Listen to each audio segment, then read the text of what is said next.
EDLAB is here at the Smithsonian Institution. It's designed to really support educational and teachers' practices in a classroom. Come from a different perspective to be able to... How do we actually use museums and the community around us as learning environments? So we bring teachers from all different curriculum, all different grade levels together to think about how they can bring mission-based learning into their classrooms. Every day we have new opportunities and new technologies and new ways of using the world around us, and EDLAB really helps them embrace all sorts of tools. We put them through that process of being the student, then thinking about how to bring that back to their classroom. How do we engage this kind of material? How do I turn my classroom inside out and make the community around us the real classroom? And how can you actually teach in a way that would get your students invested in solving that problem?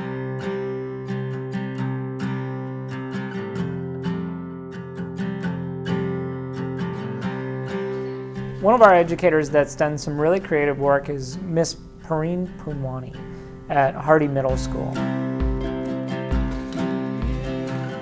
The project started with us reading The Hunger Games, which is a book by Suzanne Collins about a dystopian world. It's North America gone wrong. And so what I wanted to do was take those same themes of desensitization, trust, government control, and look at those in our own society, in our neighborhoods in DC. The mission is to then create a persuasive multimedia campaign and write a persuasive letter to a DC City Council member and propose the change that you want to see in the city. And it was amazing, it blew up. Students are drawing upon their interests, what they see on a daily basis, and figuring out, hey, now let's try to make that change, let's have that voice out there. That's just so empowering for students. She wanted us to present something that we felt was really important for everybody to know. My project is on trusting DCPS. We were seeing if DC Public Schools pays more attention to schools in upper income neighborhoods. And we're going to present it to DC City Council. Right now, there's a real sense of the blurring of the lines between formal and informal learning. And what we really want to promote is the incredible amount of reward that comes from giving students some agency and some responsibility in their learning. Teaching itself implies a one-directional relay of information. There's a teacher, there's a student. Content is passed from one to the other.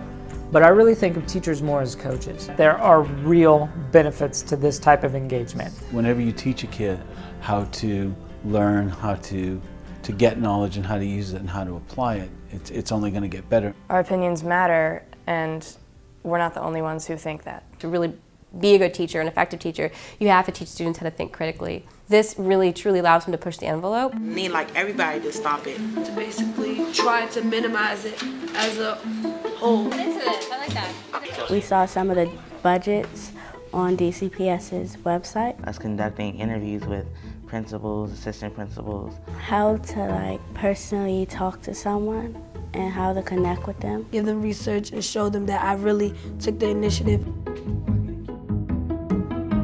And when you get that kind of environment, that's what prompts the students to go, wow, this isn't taking place just in my textbook, it's taking place outside the classroom.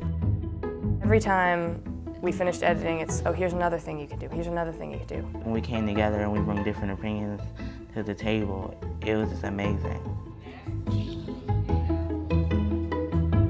The great takeaway is that these young folks had every opportunity to not only look at issues that are relating to not only the city but to the country, and then turn around to put a presentation together to talk about solutions. Awesome, awesome responsibility, and I think the school did a great job. Kwame Brown and his staff asked us to go back this following week on Wednesday to testify in front of DC City Council about DC Public Schools and what we feel needs to happen. Student voices about their own education is huge. It's a wonderful experience to work with different people and just to do some research on what goes on in DCPS. I hope they do change stuff about DCPS. We really decided to take this by the horns and drive it exactly where we wanted it to go and exactly what we wanted to change. I'm just so proud that my 13-year-old 8th graders are going to have a chance to say, hey, this is what we need and this is how we can succeed. Help us. The powerful thing about this whole project is that it does rely on the passion and energy of the individual teachers who participate. And I think we see that in Perrine's project. We see the passion that she brought to taking the philosophy and giving it to her students. It's high risk and it's high reward, and her project definitely illustrated that.